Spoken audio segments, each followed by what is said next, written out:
Hey, what's going on? It's Rick here. Okay, it's time to share another piece of gear that I use. But before we get into that, I do want to just let you guys know what my intent here is.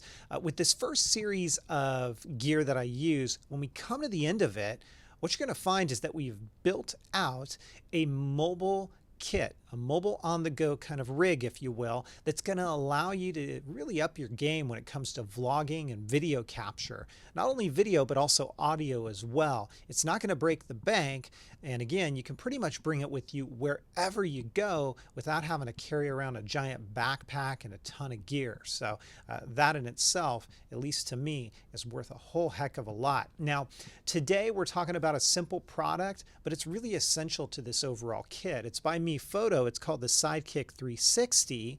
This is a smartphone adapter, and this is part of a kit where we're going to plug it into a tripod. I'll share tripod details later. This is what it looks like. You're going to put your smartphone into kind of this grip area, tighten it down, and yeah, if you wanted to use it just like this, you could, just by setting it on a table. That's not what we're doing here today, though. We're actually going to have this as part of a larger kit.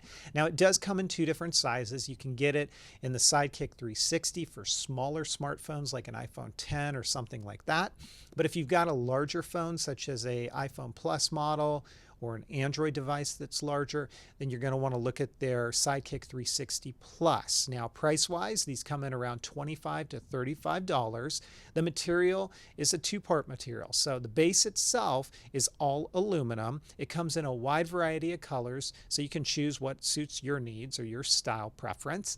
And then the rest of it is a hard plastic. Now, don't worry about the durability because I have both models of this product. I've had them for over a year. They still look and function as if they just came out of the box. So the quality is there. The thing I like about this is you're going to see a couple of different things. So first off, on the base, yeah, you can use it as a standalone, but you'll see that there are 4 threaded holes here. So you can plug this into a tripod of your choosing. It could be a full-size tripod or a very small portable mini tripod. The other thing is the functionality bit here. It moves in every single direction, up, down, left, right, however you want. And sure, you could pan with it if you're really skillful, but that's not the intent of how we're going to be using it. So once you get your smartphone in here, you can position it however you want and then use the knob on the back to lock it in place. And it doesn't drift, it doesn't move when it's cinched in and locked in. So remember, this is really a critical part of our overall kit that we're building, and you're going to see that when we come to the end of it. But it's one of the key pieces of gear that I use when we're talking about a mobile on-the-go kit. It's very affordable, it's really durable as well. If you guys like the video, please give it a thumbs up. Don't forget to hit subscribe for even more content. Keep watching the videos because we're going on this journey, and I promise you at the end of it, I think you guys are going to like the mobile kit that we're building out. Thanks for watching, and I will catch you guys next time.